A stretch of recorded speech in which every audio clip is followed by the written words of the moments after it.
GM guys, this is Arka, co-founder of Chainrisk, and at Chainrisk we are committed to preventing the biggest economic exploits in DeFi.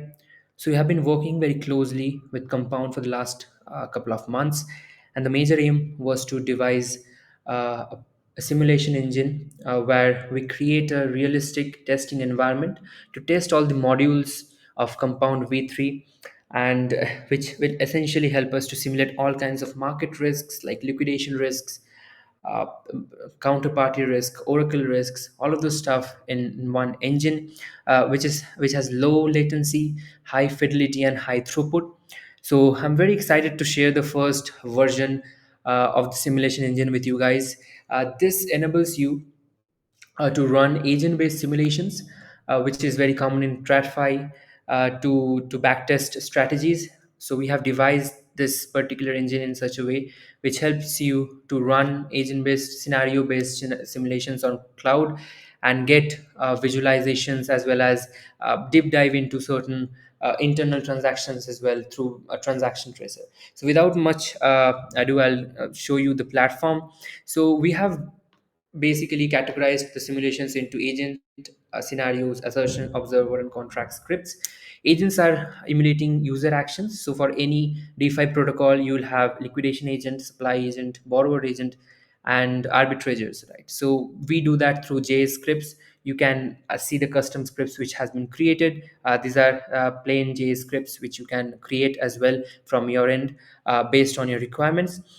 Scenarios helps you to orchestrate the entire environment. So that includes funding the wallets, signing transactions, as well as playing around with your risk parameter. As you can see, for those scenarios which you create from your end, you can edit the scenarios and delete it as well. Some are custom scenarios which cannot be deleted or edited. Same goes for assertions, which is basically testing some arithmetic logic like price drop or price pump.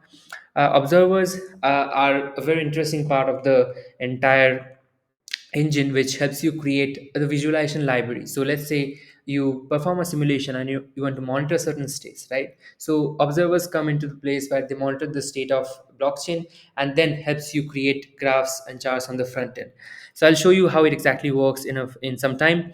Contracts is solidity contracts which you can deploy on the platform, which are custom contracts which interacts with the mainnet contracts of Compound V3. So here you'll see Compound Oracle, which is the dummy Oracle which we have created to mimic the price drop. So I'll go over. You can create this contracts as well. So now I'll go over through how the simulation page looks like. So here we have listed all the scenarios which we have created. So if you go through one of the scenarios, you'll see the general metadata and the configurations, that is the agents, assertion and scenario scripts which you selected for this particular simulation, and the run history can be tracked here.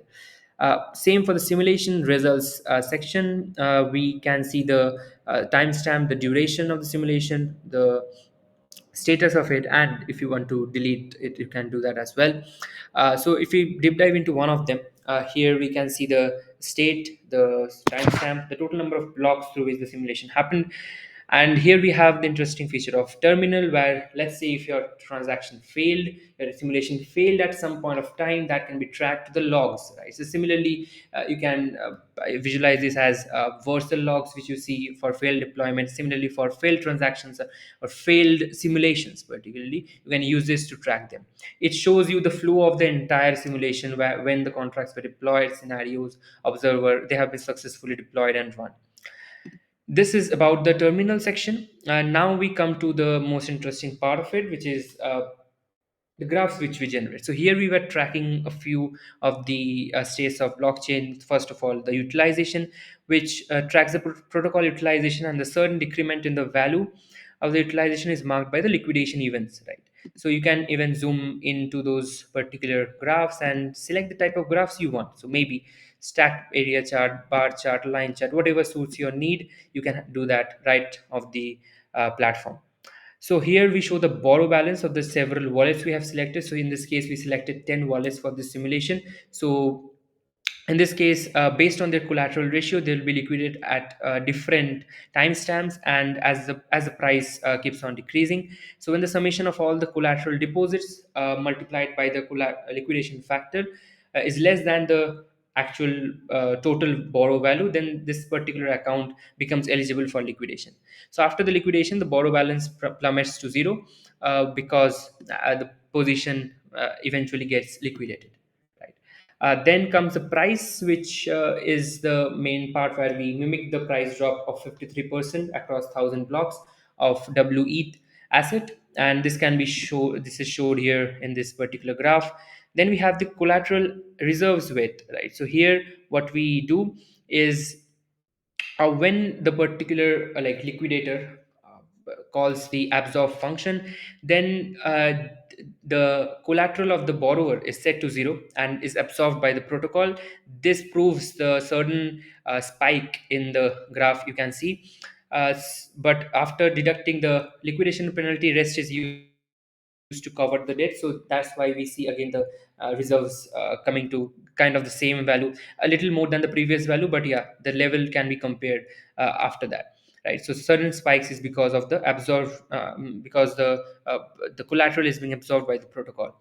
Next comes the reserves section. So reserves can be defined as the USD balance plus the total borrow minus total supply, where total supply is the amount of USDC owned by the compound, right? And total borrow is the net amount of USDC which is owed to compound from borrowers. So if you go through the reserve section, you can see this certain spikes, downward spikes, right? So you can visualize this as, let's say there is a loan of 100 USDC, and when the absorb function is being called, this 100 USDC is deducted from the reserve. So we see the certain downward spike. Then the buy collateral function is triggered, which, let's say, assuming 5% liquidation discount, so 100 minus 5 is 95, is added back to the reserve. So overall, though there is less reserves than before, we see these spikes because of the flow of functions which are being called in the process. And total borrow is basically tracking the total borrow, and the certain decrement is in the value of the borrow is due to the liquidation event which is happening.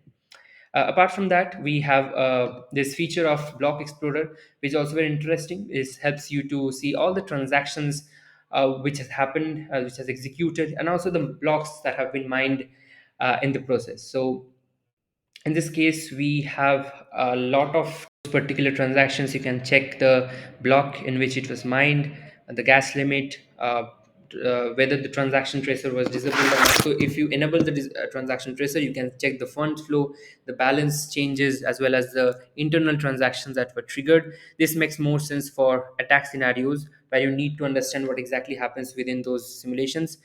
There was no logs in this particular transaction.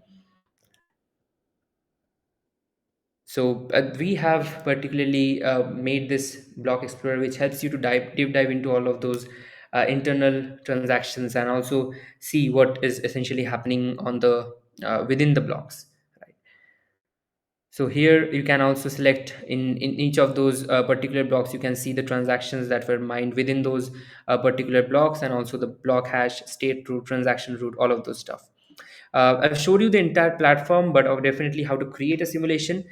So you can set the basic simulation metadata, select the duration of simulation, let's say it's 1,000 blocks, and let's say you fog the mainnet at a particular height. So how the simulation happens is, we have the scripts of agents, scenarios, and all, and you basically choose a particular block height, you fog the mainnet at that point, you have the account balances up to date, and also the state of this contracts are replicated here.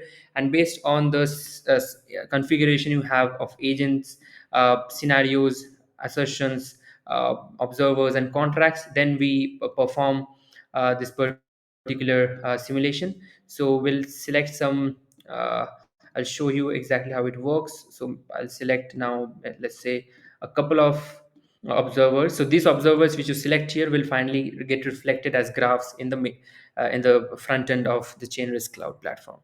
Here we select the Oracle dummy Oracle contract, and then once we create the simulation, this gets logged here as well.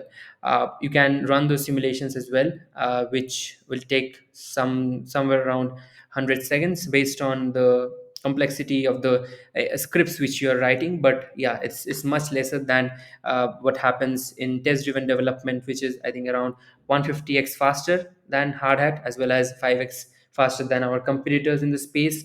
So yeah, that's all about the platform.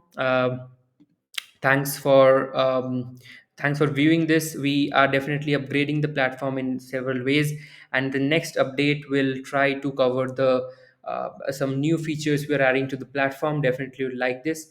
um, Thanks guys, bye.